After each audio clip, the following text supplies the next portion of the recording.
स्वागत है आपका विज्ञान वृक्ष पे, जो बीएससी के स्टूडेंट्स और एस्पायरिंग स्कॉलर्स के लिए ज्ञान और सफलता का एक अनोखा साथी है। हेलो एवरीवन, वेलकम टू विज्ञान वृक्ष। तो हम लोग गैसियस स्टेट का टॉपिक स्टार्ट किए थे, जिसमें लास्ट क्लास में हमने आइडियल गैस, रियल गैस का सब कुछ कंप्लीट कर लिया था, वैन डर वाल इक्वेशन वगैरह सारा कुछ ख़त्म कर दिया था। आज हम जो टॉपिक पढ़ने जा रहे हैं दैट इज़ क्रिटिकल स्टेट है। जो आप क्रिटिकल टेम्परेचर, प्रेशर और वॉल्यूम इनके सब के नाम सुने थे, उन्हीं के बारे में देखने वाले हैं।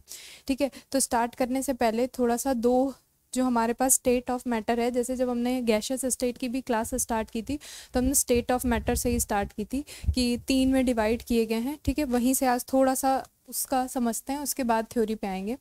जैसे हमें पता है जो आपकी स्टेट ऑफ मैटर होती है, एक सेकेंड, वो कितने टाइप की होती है? ठीक है, जो स्टेट ऑफ मैटर होती है वो हमने पढ़ रखा है 3 टाइप की होती है। ठीक है, मैटर 3 स्टेट में प्रेजेंट होता है। मैटर हमने देख लिया था क्या होता है, anything, any substance that occupies some space and has some mass, उसे ही आप बोलते हो मैटर।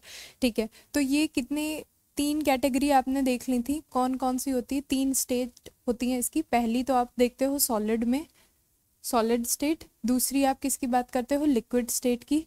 और थर्ड आप किसकी बात करते हो? That is gaseous state.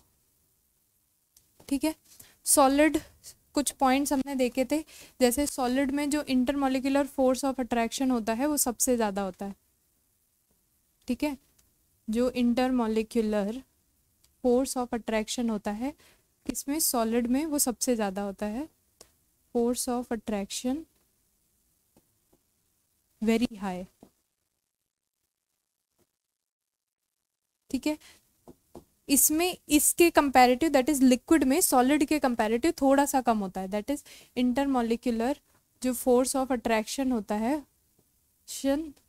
Less as compare to solid. ठीक है,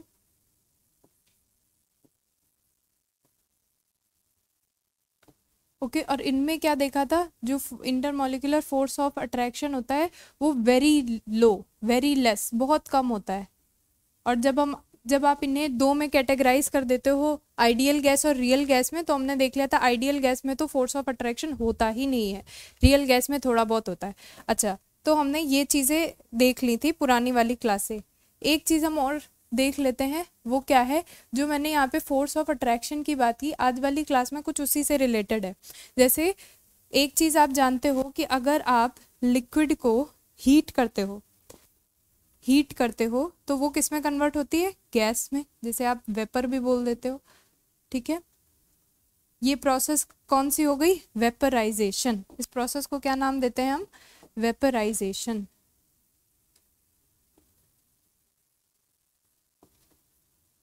ठीक है, यहीं अगर आप गैस को कूल करते हो या फिर गैस को कूल करते हो तो वो किस में कन्वर्ट होती है?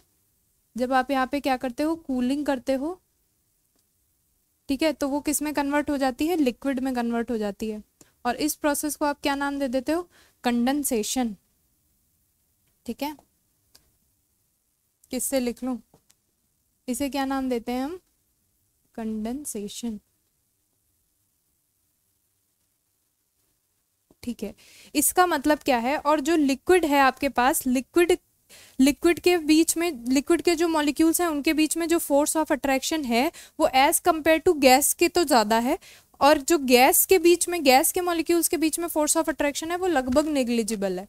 ठीक है, और लिक्विड में क्या है? फोर्स ऑफ अट्रैक्शन, कुछ ना कुछ फोर्स ऑफ अट्रैक्शन है। इसका मतलब क्या है कि जब आप गैस को ठंडा करते हो, दैट इज जब लिक्विड में कन्वर्ट करते हो, तो आप इंटरमॉलिक्यूलर फोर्स ऑफ अट्रैक्शन क्या कर दी हो? इंक्रीज कर दी हो। इस प्रोसेस में क्या हो रहा है? Intermolecular force of attraction increases. Intermolecular force of attraction increases, क्योंकि आपका गैस जो हुआ है वो लिक्विड में कन्वर्ट हुआ है। दैट मीन्स जो इंटरमॉलिक्यूलर फोर्स ऑफ अट्रैक्शन है वो इंक्रीज हुए। या आप ऐसे कह सकते हो इसे कि गैस क्या हो गई है? Gas liquefies.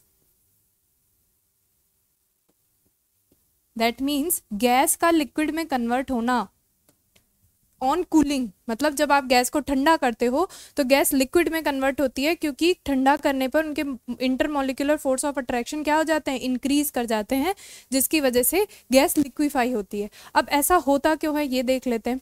जो आपके गैस के मॉलिक्यूल्स हैं, आपने केटीजी में पढ़ा, वो डिफरेंट वेलोसिटी से डिफरेंट डायरेक्शन में घूमते रहते हैं, ठीक है। दैट मीन्स उनके पास कुछ ना कुछ वेलोसिटी है, तो उनके पास कुछ काइनेटिक एनर्जी होगी, ठीक है। अब आपने क्या किया, गैस मॉलिक्यूल्स के पास क्या है, आपके पास गैस मॉलिक्यूल्स हैं, उनके पास कुछ ना कुछ क्या है, वेलोसिटी है। वेलोसिटी होने की वजह से उनके पास क्या है, काइनेटिक एनर्जी है, ठीक है, काइनेटिक एनर्जी। और आपको ये भी पता है कि ये डायरेक्टली प्रोपोर्शनल होती है टेम्परेचर के। आपने क्या किया, ऑन कूलिंग की ना, यहाँ पे क्या किया, कूलिंग की, कूलिंग करी का मतलब क्या हुआ, आपने टेम्परेचर डिक्रीज किया। ऑन डिक्रीजिंग टेम्परेचर, इसका मतलब क्या हुआ, काइनेटिक एनर्जी डिक्रीज की होगी। और काइनेटिक एनर्जी डिक्रीज करने का मतलब क्या है, मॉलिक्यूल कम क्लोजर, ठीक है, मॉलिक्यूल कम क्लोजर, पास पास आए होंगे। और इसका मतलब क्या है, उनके बीच में फोर्स ऑफ अट्रैक्शन क्या हुआ होगा, इंक्रीज किया होगा। और जिसका मतलब फोर्स ऑफ अट्रैक्शन इंक्रीज करने का मतलब क्या है, gas converts to liquid, gas liquefies.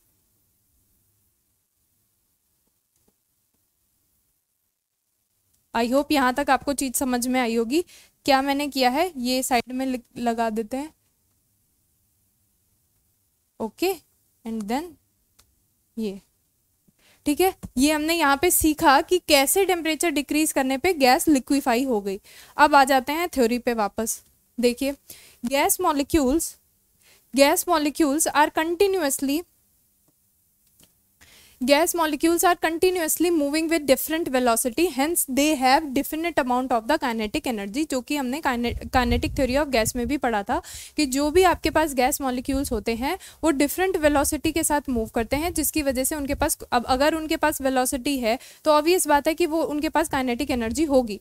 That means gas molecules are continuously moving with different velocity, hence they have definite amount of kinetic energy. Okay, इसका मतलब क्या हुआ, they have definite amount of kinetic energy, उनके पास कुछ ना कुछ amount की काइनेटिक एनर्जी है, ओके। ऑन कूलिंग किसकी बात चल रही है, जब आपने टेम्परेचर कम किया, on cooling the gas, kinetic energy of the molecules क्या हुई, डिक्रीज हो गई। यही हमने अभी आगे पीछे बात की थी। यहाँ पे क्या कहा था, जब गैस है उनके पास वेलोसिटी है, दैट इज काइनेटिक एनर्जी है, आपने कूल किया, दैट मीन्स टेम्परेचर डिक्रीज किया, तो काइनेटिक एनर्जी डिक्रीज हुई।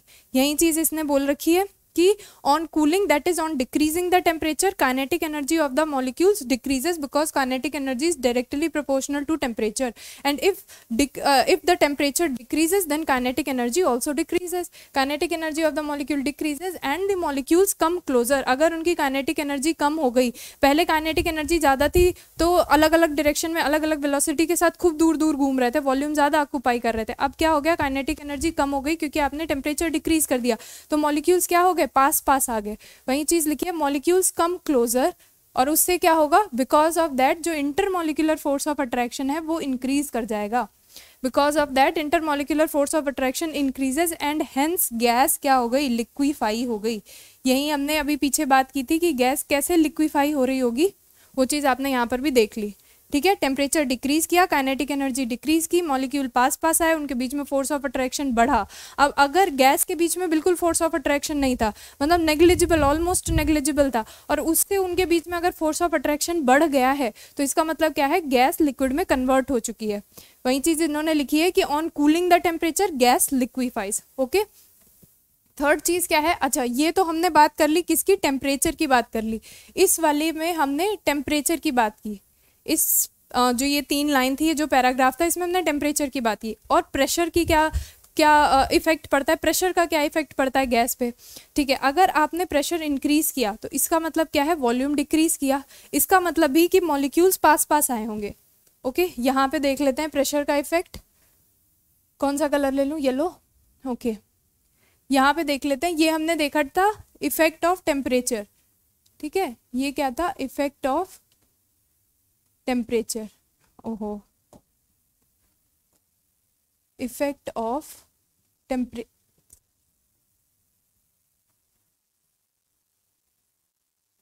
इसमें हमने ये चीज देखी थी। अभी हम क्या देखने जा रहे हैं, इफेक्ट ऑफ प्रेशर।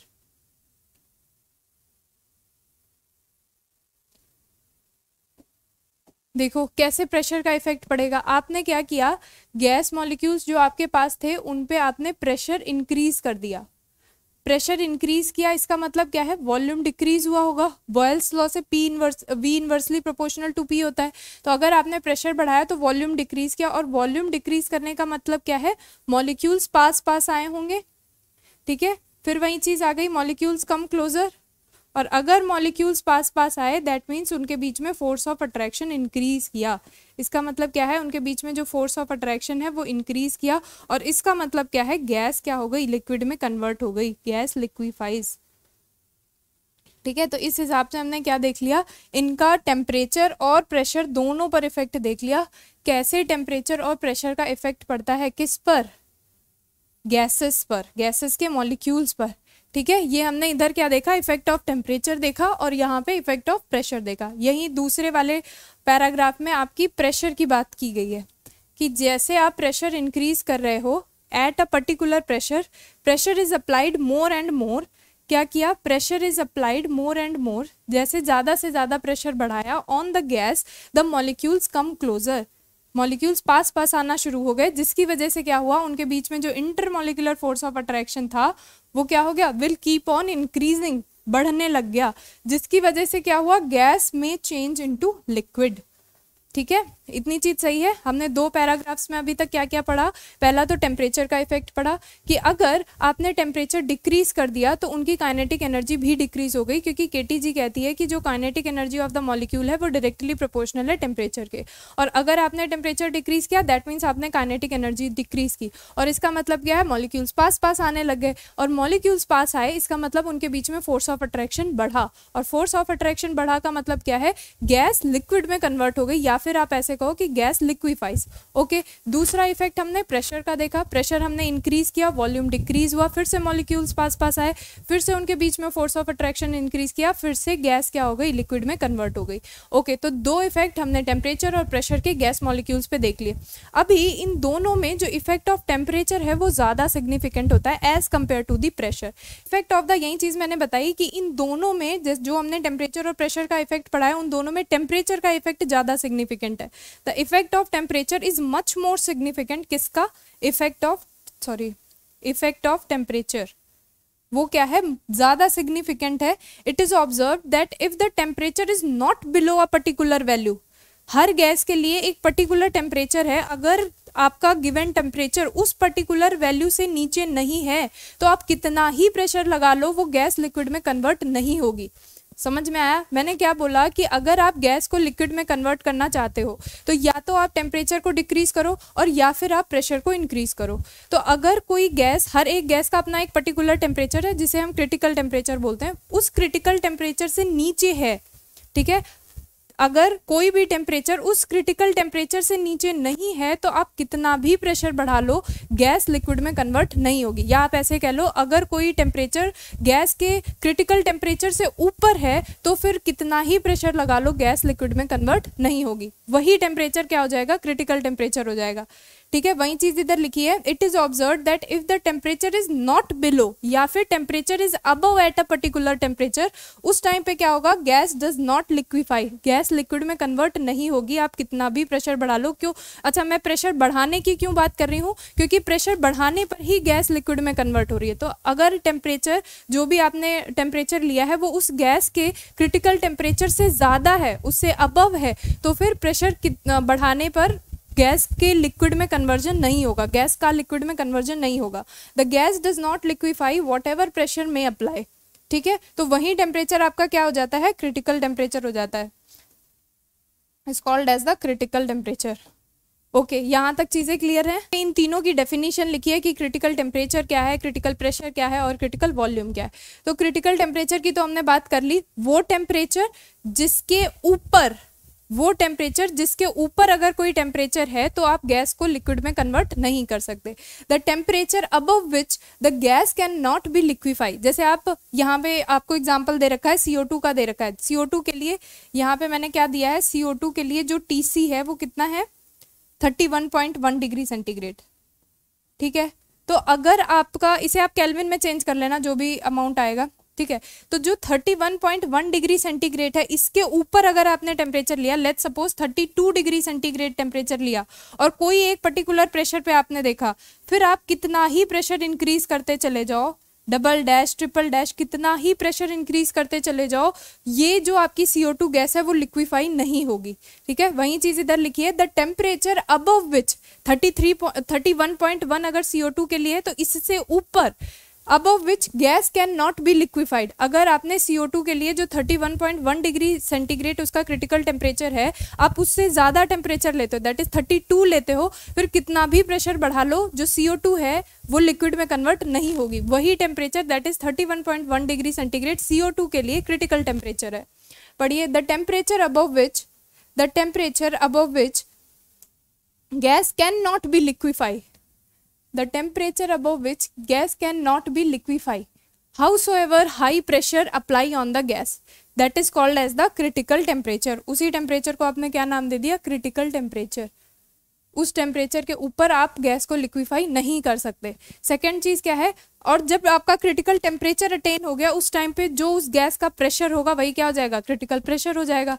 पढ़िए, the minimum pressure required to liquefy the gas at the critical temperature, उसे क्या बोल देते हैं, critical pressure, that is PC। Okay, फिर क्रिटिकल वॉल्यूम क्या होता है, the volume occupied by 1 mole of the gas at critical temperature and pressure, उसे क्या बोल दिया, क्रिटिकल वॉल्यूम बोल दिया। मतलब 1 मोल गैस क्रिटिकल टेम्परेचर और क्रिटिकल प्रेशर पे जो भी वॉल्यूम ऑक्यूपाई करती है उसे ही हम critical volume that is VC बोल देंगे। ठीक है, ये चीज इरेज कर देते हैं। अभी आगे क्या कह रहा है, the critical temperature, critical pressure, critical volume of a gas are called as the critical constants of the gas, जो कि हमने पहली वाली स्लाइड में देखा। हम यही देखने वाले हैं कि क्रिटिकल फिनोमिना और क्रिटिकल कॉन्स्टेंट्स होते क्या हैं। तो क्रिटिकल टेम्परेचर, प्रेशर और वॉल्यूम, इन्हीं तीनों को क्या बोल देते हैं, क्रिटिकल कॉन्स्टेंट्स बोल देते हैं। ओके, तो CO2 गैस के लिए देखा गया है, जैसे मैंने बताया, हर एक गैस के लिए temperature, critical temperature, pressure, volume की वैल्यू अलग अलग है। ठीक है, मतलब हर एक गैस अलग टेम्परेचर, प्रेशर और वॉल्यूम ऑक्यूपाई करती है, या अलग टेम्परेचर और प्रेशर पे कन्वर्जन दिखाती है लिक्विड में। ठीक है, गैस का लिक्विड में कन्वर्जन दिखाती है। हर एक टेम्परेचर के लिए ये वैल्यूज अलग अलग होंगी। ये CO2 के लिए दी है, किसके लिए दे रखी है, कार्बन डाइऑक्साइड के लिए वैल्यू दे रखी है। ठीक है, किसकी, critical temperature, critical pressure and critical volume. Okay, आगे चलते हैं। नेक्स्ट चीज क्या है कि इनका मेजरमेंट कैसे करते हैं। ये जो आपके क्रिटिकल टेम्परेचर, प्रेशर, वॉल्यूम आए, इनका आप मेजरमेंट कैसे करते हो। ठीक है, तो एक पहले तो इन्हीं का देख लेते हैं। एक साइंटिस्ट हैं, कौन से, ये इन्हें आप जैसे भी प्रोनाउंस करते हो, इनका full form, sorry full name इधर मिसिंग है, इसके बाद एक वर्ड और आता है। ठीक है, इन्होंने क्या बोला, इन्होंने ये देखा कि जैसे कार्बन डाइसल्फाइड, ये हमने गैसेस पीछे पढ़ी थी जो इजीली लिक्विफिएबल है। ठीक है, ये टाइप वाली जो गैसेस हैं, इनको इन्होंने क्या किया, जब गैस है, गैस को हीट किया, तो ऑब्वियस बात है, ये जो कार्बन डाइसल्फाइड है, लिक्विड है, इस लिक्विड को जब हीट करेंगे तो किस में कन्वर्ट होगा, गैस में कन्वर्ट होगा। ठीक है, तो इन्होंने क्या कहा कि जब आप किसी लिक्विड को हीट करते हो तो वेपर में कन्वर्ट होती है, तो एक स्टेज ऐसी आती है कि जो उनका सेपरेटिंग सरफेस होता है वो डिसअपियर होना स्टार्ट कर देता है। मतलब लिक्विड का जो वेपर में कन्वर्जन है, जो सेपरेशन सरफेस हमें स्टार्टिंग में दिखाई देता है, जैसे जैसे आप टेम्परेचर इंक्रीज करते हो, एक स्टेज ऐसी आती है कि वो सेपरेशन सरफेस गायब हो जाता है। उस टाइम पे इन्होंने टेम्परेचर नोट किया, और जब इसे कूल किया, दैट इज जो वेपर आपकी बन गई, उनको कूल किया, वापस से वो लिक्विड में आएंगी, तो फिर से सेपरेशन गायब होगा, वो वाला टेम्परेचर नोट किया, उन्हीं का मीन ले लिया, और उससे उन्होंने क्या निकाल दिया, उसका मीन ही क्रिटिकल टेम्परेचर देता है। पढ़िए क्या लिखा है, मेजरमेंट ऑफ क्रिटिकल टेम्परेचर कैसे किया इन्होंने, is based upon the observation of, ये जो भी साइंटिस्ट थे, इनका एक वर्ड और है आगे, that when a liquid is heated in a closed space, the surface of separation between liquid and gases, surface of separation between liquid and the vapor, वो क्या हो जाएगा, डिसअपियर हो जाएगा। हीट करने पे, लिक्विड को आप हीट कर रहे हो, disappears eight a particular definite temperature, और फिर जब आप कूल करोगे तो वेपर को कूल किया तो किस में जाएगी, लिक्विड में जाएगी। बिल्कुल, on cooling the surface of separation reappear. ठीक है, मतलब पहले आपने लिक्विड को हीट किया तो जाएगी वेपर में, तो एक स्टेज ऐसी आई जब जो सेपरेशन सरफेस था वो डिसअपियर हो गया, वापस से जब आपने उसे कूल किया तो वो कन्वर्ट हुई लिक्विड में, फिर से जो उसका सरफेस था वो रीअपियर होना स्टार्ट कर दिया। तो उन दोनों टेम्परेचर पे अलग अलग टेम्परेचर नोट किया, उन्हीं का मीन लिया और क्या बोल दिया कि वही क्रिटिकल टेम्परेचर की वैल्यू को देगा। The temperature at which this occur is called as the critical temperature. Okay, ये फिनोमेना जिस टेम्परेचर पे हो रहा होगा उसे हम क्या बोल देंगे, क्रिटिकल टेम्परेचर बोल देंगे। नेक्स्ट, ये अपैरेटस कुछ इस टाइप से है, पहले तो समझ लेते हैं ये है क्या। इन्होंने क्या किया, ये एक ऐसे यू ट्यूब की, इन्होंने एक यू शेप की एक ट्यूब ली है जिसमें यहाँ पे एक ये आपका बी बल्ब लगा हुआ है, किसका है, ग्लास का है, और इसमें ये ऊपर एयर भरी हुई है और नीचे आपका पूरा मरकरी फिल है। ये चीज़ क्या है, मरकरी, ठीक है। ऊपर क्या है, यहाँ पे इतनी पोर्शन में एयर भरी हुई है, खाली है वो, और बाकी नीचे पोर्शन में सारा क्या है, मरकरी है। ये आपका कोई एक बी बल्ब है, ग्लास बल्ब है, जिसमें नीचे इन्होंने कोई लिक्विड ले लिया और उसकी वेपर ले ली, ठीक है, इतनी चीज। और ये आपका क्या है, हीटिंग जैकेट है। अब देखो ये तो अपैरेटस हो गया, कैसा है, अब ये हो क्या चल रहा है इसमें, देखो इन्होंने क्या किया कि ये जो आपने लिक्विड और वेपर ली है, इसके ये जो हीटिंग जैकेट है इसमें कोई मतलब जो हॉट वाटर था वो सर्कुलेट कराया, जिसकी वजह से उसकी हीट इस बल्ब को मिलेगी और जो लिक्विड अंदर भरा हुआ है वो वेपर में कन्वर्ट होना स्टार्ट करेगा।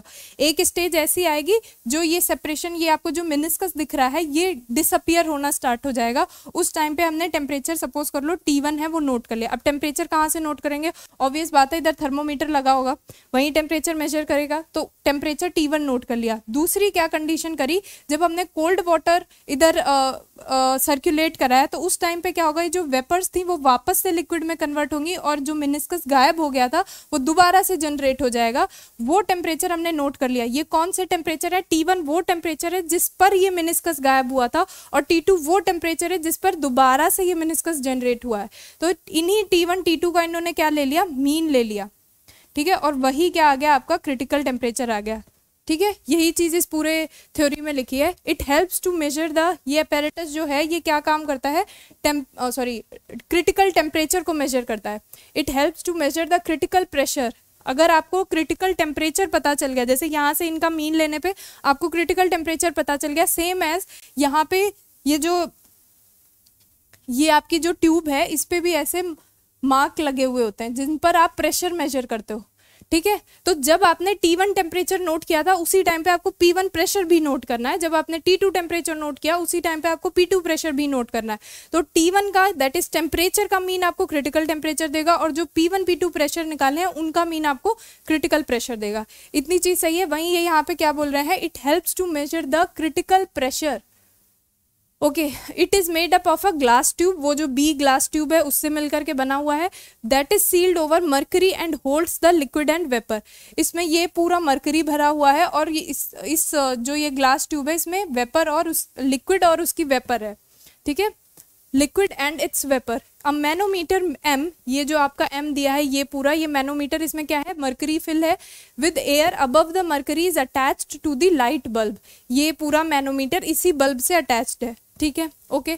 उसके बाद क्या है, a heating jacket surround the bulb B, वो मैंने बताया। The temperature at which the meniscus disappear, वो टेम्परेचर नोट करना है जिस पर मिनिस्कस डिसअपियर हुआ है। ये जो आपको मिनिस्कस दिख रहा है ये, वो जब आप हीट करोगे तो ये जो लिक्विड है ये वेपर में कन्वर्ट होगी, जिसकी वजह से जो मिनिस्कस आया है वो डिसअपियर हो जाएगा। उस टाइम पे आपको टेम्परेचर भी लेना है यूजिंग थर्मामीटर, और प्रेशर भी लेना है जो यहाँ पे मार्क लगे हुए हैं उनकी हेल्प से। दूसरा क्या आपको करना है, जब ये जो जैकेट है, आउटर जैकेट है, उसमें आपने क्या किया, जब कोल्ड वाटर का सर्कुलेशन कराया तो ये जो आपकी वेपर है वापस से किस में कन्वर्ट हो जाएगी, लिक्विड में कन्वर्ट हो जाएगी। उस टाइम पे एक टेम्परेचर लेना है, उस टाइम पे टेम्परेचर लेना है और प्रेशर नोट करना है। तो जो आपके दो टेम्परेचर आए थे उनका मीन आपको क्या दे देगा, क्रिटिकल टेम्परेचर, और जो दो प्रेशर आए थे उनका मीन आपको क्या दे देगा, क्रिटिकल प्रेशर। ओके, तो the temperature at which the meniscus disappear, the temperature at which meniscus disappear is measured when the heating jacket gradually flows hot water. जब इसमें hot water मिलाया तो उसकी हीट से ये बल्ब गर्म हुआ, जिसमें जो लिक्विड थी वो धीरे धीरे वेपर में कन्वर्ट होना स्टार्ट हो गई। वही चीज इन्होंने लिखी है, जब इसमें हॉट वाटर की सप्लाई कराई तो क्या होगा, लिक्विड कन्वर्ट होगा किसमें, वेपर में। एक स्टेज आएगी जब वो मिनिस्कस गायब होने लगेगा, वो टेम्परेचर आपको नोट कर लेना है। The bulb is then allowed to cool until the meniscus reappear और रिटर्न और until the surface of the bulb becomes cloudy. ठीक है, जिसे इन्होंने क्या बोला है, वेपर कंडेंसेशन। ये चीज हमने पीछे एक टर्म पढ़ा था, जब आप वेपर को लिक्विड में कन्वर्ट करते हो और वो प्रोसेस क्या होती है, कंडेंसेशन होती है। दैट मीन्स आप टेम्परेचर डिक्रीज कर रहे हो। फिर यहाँ पे इन्होंने क्या किया, कोल्ड वाटर का सर्कुलेशन कराया, जिससे क्या हुआ, जो आपकी वेपर फॉर्म हुई थी वो वापस से कंडेंस हो गई, दैट इज लिक्विड में कन्वर्ट हो गई और ये मिनिस्कस दोबारा से जनरेट हो गया। वो टेम्परेचर नोट किया और उसी टाइम पे प्रेशर भी नोट किया। तो द क्रिटिकल टेम्परेचर, देखिए द क्रिटिकल टेम्परेचर क्या है, उन्हीं दोनों टेम्परेचर का क्या है, मीन है। The critical temperature of the liquid और gases contained in a bulb is determined by averaging the two temperatures। और ये दो टेम्परेचर कौन से हैं, जिस पर मिनिस्कस, पहला टेम्परेचर जिस पर मिनिस्कस गायब हुआ था, दूसरा जिस पर मिनिस्कस रिटर्न हुआ है या रीअपियर हुआ है।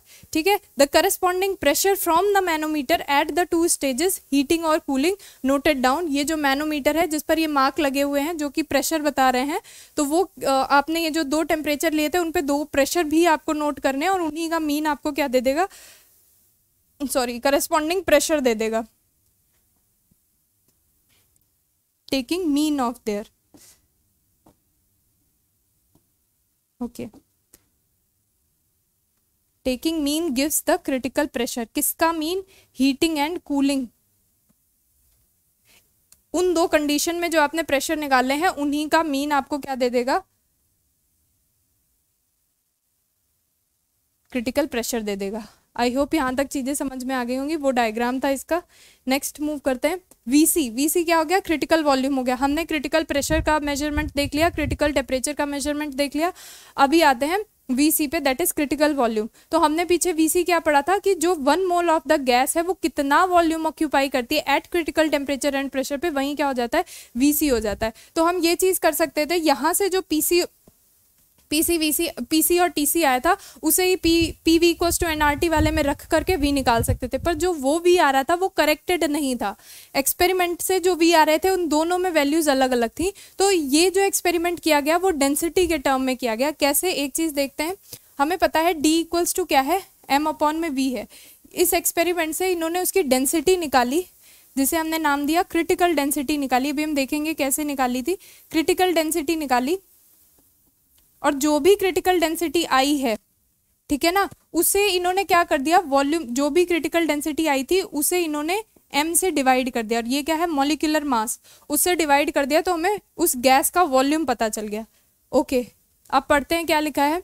टू डिटरमाइन, पहले तो ग्राफ ये देख लेते हैं। इन्होंने क्या किया, जो भी आपने गैस ली है उसकी डेंसिटी वर्सेस टेम्परेचर का एक ग्राफ प्लॉट किया। ठीक है, डिफरेंट टेम्परेचर पे। अच्छा, वो जो आपकी लिक्विड और वेपर थी उनकी इन्होंने डिफरेंट टेम्परेचर पे डेंसिटी नोट की। ये आपकी वेपर की डेंसिटी का कुछ ऐसे इंक्रीज कर रहे हैं टेम्परेचर, तो ऐसे आ रहा है, और इसमें इंक्रीज करने पे लिक्विड की डेंसिटी टेम्परेचर बढ़ाने पे डिक्रीज कर रही है, और वेपर की डेंसिटी टेम्परेचर इंक्रीज करने पे इंक्रीज कर रही है। कुछ इस टाइप का कर्व आपका आ रहा था। ठीक है, और इन्होंने क्या किया, एक आपके दो साइंटिस्ट थे, हाँ ये लिखे हैं नाम इनके, अकॉर्डिंग टू, ये इन्हें आप जैसे भी प्रोनाउंस करते हो, एंड इनका प्रोनाउंसिएशन देख लेना जो भी है। इन्होंने क्या बोला, इन्होंने बोला कि जो डेंसिटी ऑफ द गैस है वो लीनियर फंक्शन है किसका, टेम्परेचर का। ठीक है, तो ये अपने पास क्या आई, वेपर की डेंसिटी, मतलब वेपर की जो डेंसिटी थी उसका टेम्परेचर इंक्रीज करने पे वेपर की डेंसिटी इंक्रीज कर रही थी, और लिक्विड की डेंसिटी टेम्परेचर इंक्रीज करने पे डिक्रीज कर रही थी। तो इन दोनों का जब इन्होंने ग्राफ प्लॉट किया डेंसिटी वर्सेस टेम्परेचर का, तो कुछ इस टाइप से आया। ठीक है, फिर इन्होंने क्या किया, इनका मीन ले लिया, इन दोनों डेंसिटीज का मीन ले लिया, और इन साइंटिस्ट के अकॉर्डिंग इनका रूल ये कहता है कि जो mean of the liquid and vapour रहता है, mean density of liquid and vapour रहती है, वो टेम्परेचर का लीनियर फंक्शन रहती है। और जब इसे इन्होंने पीछे एक्सट्रापोलेट किया तो ये जिस डेंसिटी पे, जिस पॉइंट पे मीट किया उसी पॉइंट को इन्होंने क्या नाम दे दिया, क्रिटिकल डेंसिटी का नाम दे दिया। ठीक है, यहाँ से हमें क्या पता चल गया, क्रिटिकल डेंसिटी पता चल गई, और जो भी आपने गैस ली है उसका मॉलिक्यूलर मास जो है दैट इज कैपिटल M, उससे डिवाइड कर दिया तो आपके पास वैल्यू किसकी पता चल गई, वॉल्यूम आ गया। अभी पढ़ लेते हैं। To determine the critical volume of any substance, the densities of the substance in the liquid state and those of the vapour in equilibrium are determined. मतलब जो भी लिक्विड आपकी थी, जो भी गैस थी, उसकी डेंसिटी और उसकी लिक्विड वाले की डेंसिटी, दोनों की डेंसिटी मेजर की, और क्या किया, डिफरेंट डिफरेंट टेम्परेचर पे मेजर की। जैसे यहाँ पे आपकी DL है, लिक्विड की डेंसिटी टेम्परेचर इंक्रीज करने पे डिक्रीज कर रही है, और वेपर की डेंसिटी टेम्परेचर इंक्रीज करने पे इंक्रीज कर रही है। फिर इन्होंने क्या किया, डिफरेंट डिफरेंट टेम्परेचर पे लिक्विड और वेपर की डेंसिटीज निकाली, उनका ग्राफ प्लॉट किया। A graph is plotted between these densities and the temperature. ठीक है, the densities of the vapour lie along the curve AC। ये जो आपका है, इसमें ये आपको शो कर रहा है किसको, डेंसिटी ऑफ द वेपर को। जो BC है वो शो कर रहा है डेंसिटी ऑफ द लिक्विड को। ठीक है, the two curve meet at the point C। हाँ जी, ये दोनों कर्व जो हैं ये C पॉइंट पे मीट कर रहे हैं। उसे क्या नाम दे दिया, क्रिटिकल टेम्परेचर का नाम दे दिया। दैट इज यही कौन सा है, TC है, क्योंकि X एक्सिस पे आपने टेम्परेचर को डिनोट कर रखा है। जहां पर ये दोनों कर्व मिल रहे हैं, जिस पॉइंट पर वो टेम्परेचर, मतलब उससे जब आप नीचे X एक्सिस पे देखते हो तो जो टेम्परेचर आता है वो कौन सा हो जाता है, क्रिटिकल टेम्परेचर हो जाता है। ओके, अब इन्हीं दोनों डेंसिटीज का, दैट इज जो लिक्विड की थी और जो वेपर की थी, उनका मीन लिया, that is this, are plotted against temperature and a straight line CD is obtained. इनका ये जो दो डेंसिटीज आई थी, इनका एवरेज और टेम्परेचर का ग्राफ प्लॉट किया, जो कि स्ट्रेट लाइन आया इनके रूल के अकॉर्डिंग। कैलिटेट एंड मैथियाज, जो आप जैसे भी प्रोनाउंस करते हो, उनके अकॉर्डिंग क्या था कि ये एक स्ट्रेट लाइन आना चाहिए, लीनियर फंक्शन होता है टेम्परेचर का। तो ये जिस पॉइंट पे मीट किए, दैट इज D, उसे इन्होंने क्या नाम दिया, क्रिटिकल डेंसिटी का नाम दिया। वही चीज लिखिए, density X is at D which corresponds to the critical density, और उसे इन्होंने मॉलिक्यूलर वेट से डिवाइड कर दिया of the substance by the critical density, critical volume is obtained. तो कुछ नहीं किया इन्होंने, जो भी आप गैस देखना चाह रहे हो, जिस भी गैस का VC देखना चाह रहे हो, उस गैस का और उसके करस्पॉन्डिंग जो लिक्विड बन रहा है उनकी डेंसिटी इन्होंने देख ली, डिफरेंट डिफरेंट टेम्परेचर पे देख ली, उनका ग्राफ प्लॉट किया, कुछ इस टाइप का ग्राफ आया। तो ये जिस पॉइंट पे मिल रहा था उसे इन्होंने TC बोल दिया, और जब इनके इन डेंसिटीज का मीन लिया और उसका टेम्परेचर के साथ ग्राफ देखा तो एक स्ट्रेट लाइन आया। ठीक है, जिस भी पॉइंट पे डेंसिटी में मीट किया वो क्रिटिकल डेंसिटी हो गई, उसे वॉल्यूम से, मॉलिक्यूलर वेट से डिवाइड कर दिया, तो क्या मिल गया, क्रिटिकल वॉल्यूम मिल गया। तो यहाँ से आपके जो तीन क्रिटिकल कॉन्स्टेंट्स थे, दैट इज TC, VC और PC, इन तीनों का, ये तीनों होते क्या क्या हैं, आज की क्लास में हमने वो देखा, और इन तीनों का मेजरमेंट कैसे करते हैं वो देखा। तो आई होप आपको यहाँ तक चीज़ें समझ में आई होंगी। Thank you so much.